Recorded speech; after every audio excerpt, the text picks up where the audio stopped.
राधे राधे, जय श्री कृष्णा। मैं सीमा सिंह बड़ों को चरण स्पर्श, छोटों को प्यार और बराबर वालों को नमस्कार करती हूँ।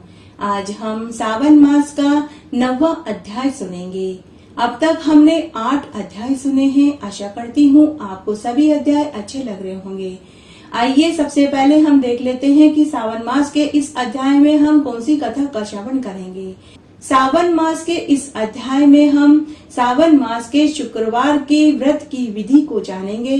साथ ही इस अध्याय में शुक्रवार की व्रत, जिसको जीवंतिका का व्रत कहते हैं, उसकी कथा को सुनेंगे, व्रत के फल को जानेंगे। साथ ही इस अध्याय में हम सुनेंगे कि महादेव जी कैलाश पर कब गए और उनकी मित्रता कुबेर के साथ कैसे और किस प्रकार हुई। इस कथा को विस्तार से सुनेंगे।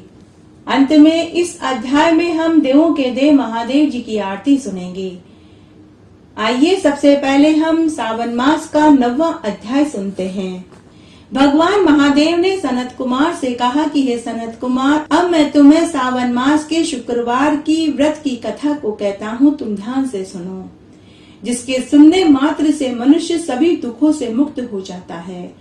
हे सनत कुमार, अब तुम सावन मास के शुक्रवार की कथा को चित्त लगा करके ध्यान से सुनो। प्राचीन काल में पांड्या वंश में सुशील नाम का एक राजा था, किंतु वह संतानहीन था। उसकी रानी का नाम सुकेशी था, जो संतान न होने के कारण हमेशा चिंतित रहती थी। हर महीने वह अपने पेट पर वस्त्र बांधकर गर्भिणी होने का नाटक करती थी। जब उसे अन्य किसी स्त्री के गर्भवती होने के समय का ज्ञात होता, तो वह निरंतर उस गर्भिणी स्त्री से पुत्र को मांगने की प्रार्थना करती, लेकिन कोई भी गर्भवती स्त्री अपने पुत्र को रानी सुकेती को देने के लिए तैयार नहीं होती थी।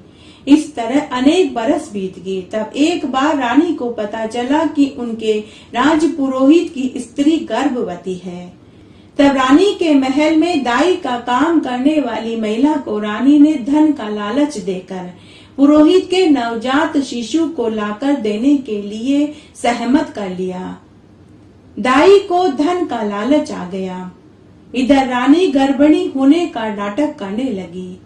जब राजा ने रानी को गर्भवती जाना, तो उसके 8वें महीने में पुंसवन व सीमंत संस्कार बड़ी ही प्रसन्नता पूर्वक किए। पुरोहित की स्त्री के गर्भ का समय ज्ञात करके रानी ने भी उसी तरह से गर्भावस्था की पीड़ा का अनुकरण करने लगी। राजपुरोहित की स्त्री का यह पहला गर्भ था, इसलिए उसे ज्यादा जानकारी नहीं थी। जब राजपुरोहित की स्त्री को प्रसव पीड़ा हुई, तो महल की दाई उनके घर गई। महल की दाई ने राजपुरोहित की स्त्री के साथ छल किया। उसने प्रसव के समय पुरोहित की स्त्री के नेत्र बंद कर दिए और नवजात शिशु को चुपचाप रानी के पास एक दासी के साथ महल में भिजवा दिया। यह रहस्य किसी को भी पता नहीं चला। उधर रानी ने सभी को यह सूचित कर दिया कि मुझे पुत्र पैदा हुआ है। दाई अपने 7 मास का एक लोथड़ा पहले से ही पुरोहित के घर लेकर गई थी। उसने पुरोहित की स्त्री के नेत्र खोलकर उसे मांस का लोथड़ा दिखाते हुए बोली कि देखो बहन, क्या अशुभ हुआ है। तुम्हें संतान की बजाय मांस का लोथड़ा पैदा हुआ है। और वह दुख प्रकट करने लगी।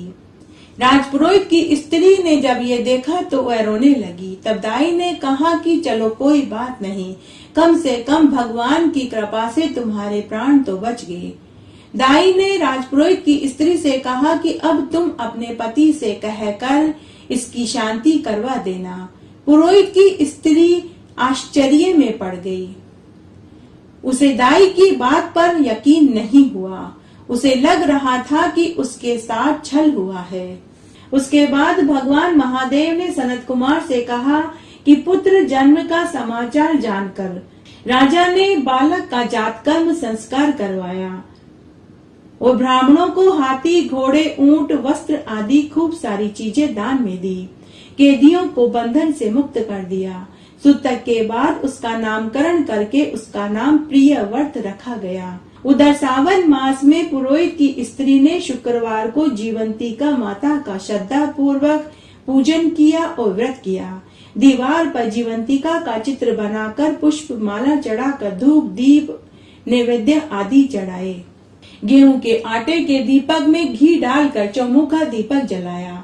गेहूं के आटे के दीपक को घी में तलकर उसी का भोजन किया और व्रत का पालना किया और साथ ही उसने अक्षत दूर दूर तक फेंक कर प्रार्थना करी कि हे जीवंतिका माता, मेरा बालक जहाँ कहीं भी हो, आप उसकी रक्षा करना। उसके बाद उसने कथा सुनी और प्रार्थना करी और जीवंतिका माता को प्रणाम किया। जीवंतिका की कृपा से वह बालक दीर्घायु हो गया।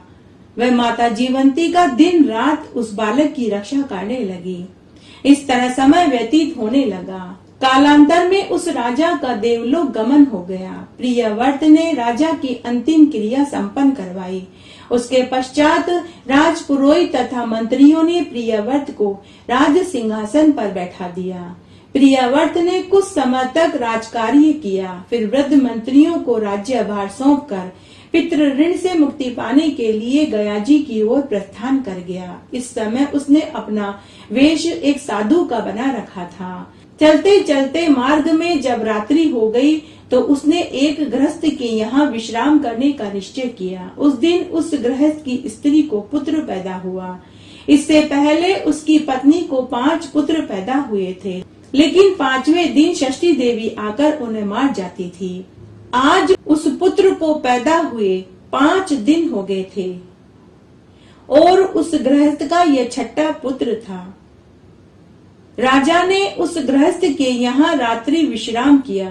रात के समय जब राजा सो रहा था, तब षष्ठी देवी उस गृहस्थ के बालक को लेने के लिए आई। माता जीवंतिका उस राजा की रक्षा के लिए हमेशा उसके साथ रहती थी। तब जीवंतिका देवी ने षष्ठी देवी से कहा कि हे षष्ठी देवी, राजा को लांघकर मत जाना, नहीं तो मुझसे बुरा कुछ नहीं होगा। जीवंतिका के रोकने पर षष्ठी देवी जैसे आई थी वैसे ही लौट गई।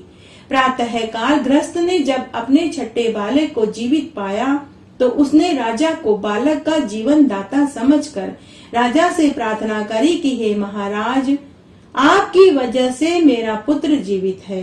हे महाराज, आप आज और मेरे घर में निवास करें, क्योंकि आपकी ही कृपा से मेरे 6ठे बालक को जीवन दान मिला है। गृहस्थ के निवेदन करने पर प्रियव्रत एक दिन के लिए और वहाँ रुक गया। अगले दिन गयाजी में जाकर पिंडदान की तैयारी करने लगा। गयाजी में पिंडदान करते समय उसे यह देखकर महान आश्चर्य हुआ कि वेदी में से पिंड लेने के लिए 2 हाथ निकले। 2 हाथ देखने से राजा प्रियव्रत को संदेह हुआ। वह विस्मित होकर सोचने लगा कि अब मुझे क्या करना चाहिए। ब्राह्मण से आज्ञा लेकर उसने विष्णु पद पर पिंडदान किया। तब बड़े बड़े ज्ञानी पंडितों ने इस शंका का निवारण किया। राजा प्रियव्रत के पूछने पर ब्राह्मणों ने कहा कि ये दोनों हाथ तुम्हारे ही पिता के हैं, परंतु ऐसा क्यों हुआ, इस संबंध में घर जाकर तुम अपनी माता से पूछना, वही तुम्हें इस विषय में बताएगी। इस प्रकार राजा प्रियव्रत बहुत चिंतित और दुखी हो गया। इस तरह राजा प्रियव्रत ने 1 वर्ष तक वहाँ खूब दान पुण्य किया। 1 वर्ष के बाद राजा पुनः अपने नगर की ओर लौट पड़ा।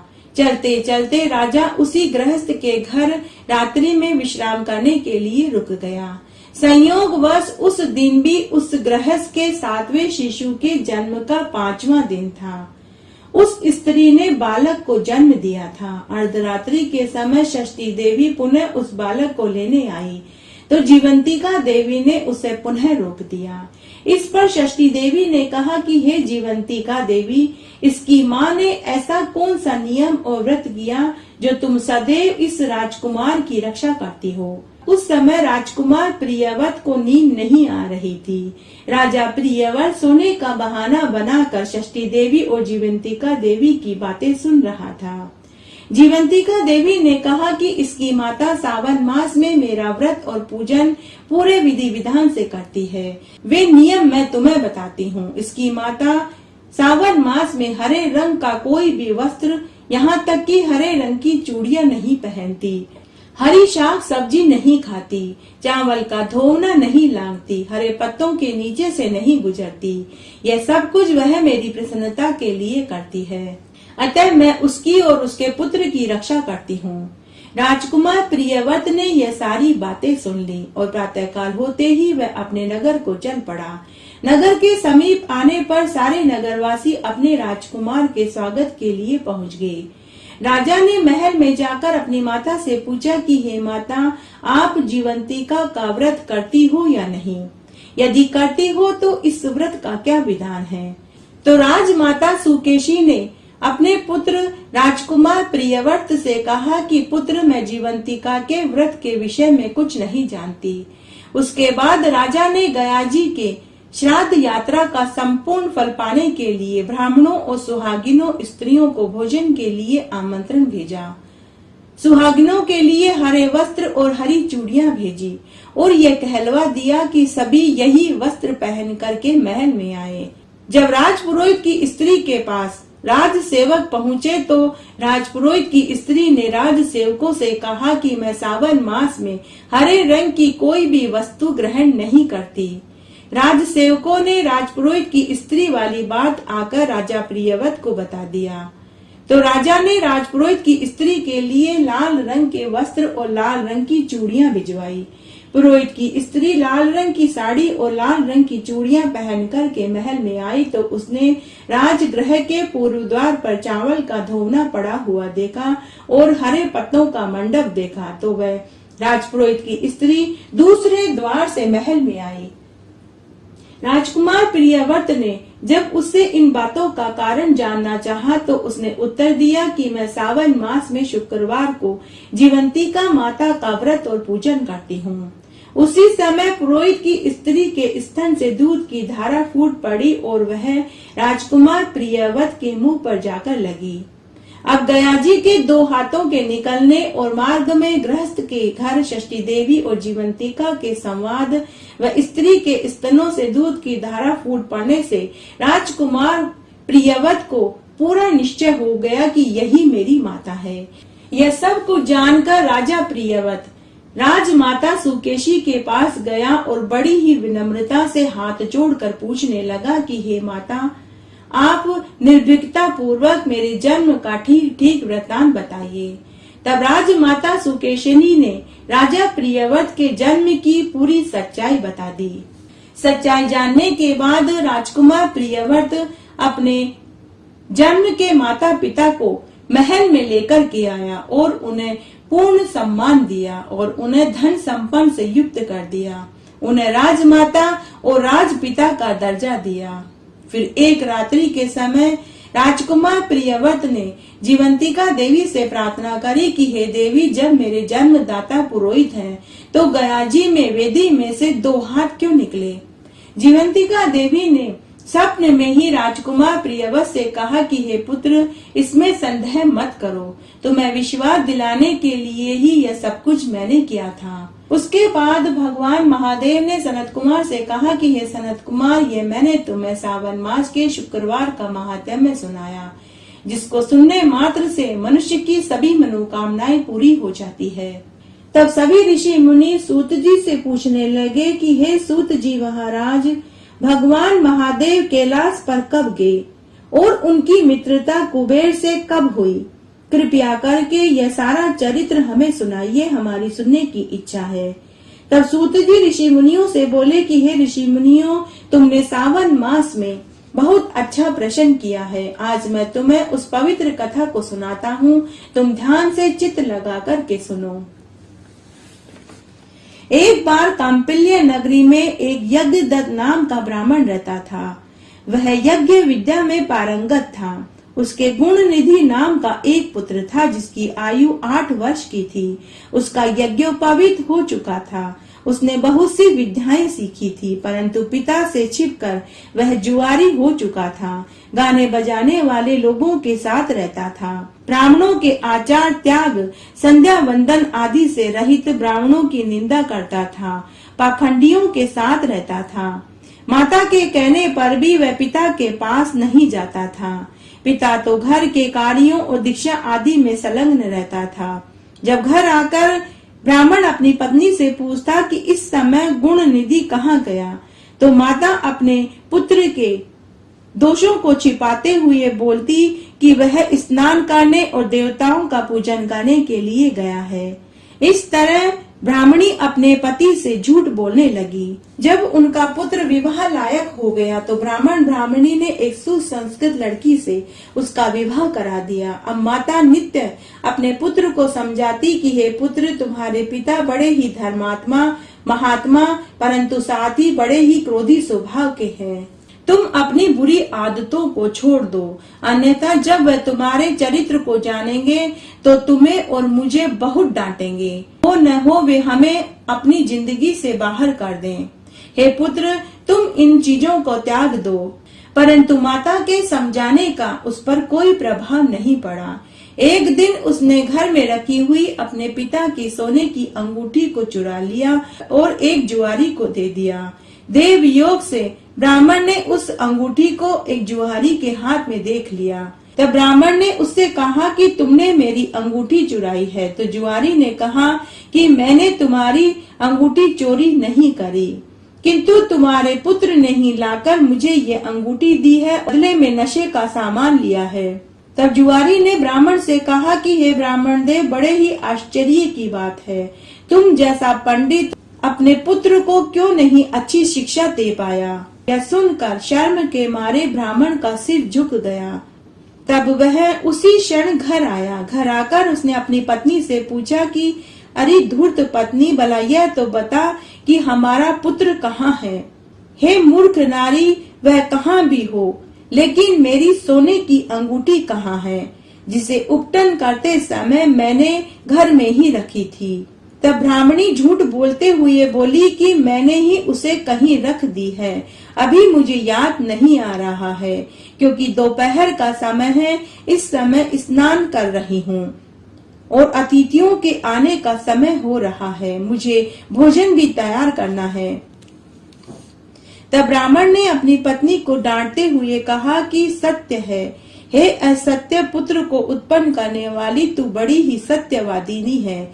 इसी से तो जब भी मैं तुझसे पूछता था कि हमारा पुत्र कहाँ है, तो तू उसके अवगुणों को छुपाकर मुझे हमेशा झूठ बोलती रही। उसके बाद वह यज्ञ दत्त ब्राह्मण घर की और कीमती चीजों को ढूंढने लगा, परंतु उस ब्राह्मण को घर में एक भी कीमती चीज दिखाई नहीं दी, क्योंकि उसके पुत्र ने उन कीमती चीजों को जुए में दे डाला था। उसकी माता पुत्र की ममता में पड़कर उसके दोषों को छिपाती रही। तब सारा दोष अपनी पत्नी का जानकर उस ब्राह्मण ने जल हाथ में लेकर अपनी स्त्री और पुत्र को तिलांजलि दे दी और कहा कि अब मेरा तुम्हारे साथ कोई संबंध नहीं है। उसके बाद उस ब्राह्मण ने कांता नाम की एक दूसरी स्त्री से विवाह कर लिया। जब यह समाचार ब्राह्मण के पुत्र को लगा तो उसने घर छोड़ दिया और अपने भविष्य की चिंता करने लगा। कभी माता की ममता का स्मरण करता तो कभी पिता की धर्मज्ञता का, तो कभी अपनी मूर्खता पर पश्चाताप करने लगा। भूख और प्यास से पीड़ित एक दिन संध्या के समय वह एक शिव मंदिर में जाकर बैठ गया। उस दिन सावन मास की शिवरात्रि का दिन था। गांव के सभी लोग महादेव जी के मंदिर में पूजा पाठ भजन कीर्तन कर रहे थे। भूख से पीड़ित ब्राह्मण का पुत्र उस मंदिर में छुप कर बैठ गया। वह मनी मन सोचने लगा कि जब सभी सो जाएंगे तो भगवान शिव के ऊपर चढ़े हुए पकवान को मैं चुरा लूंगा और खा लूंगा। इस तरह वह अर्धरात्रि तक वहीं महादेव जी के मंदिर में छिप कर बैठा रहा।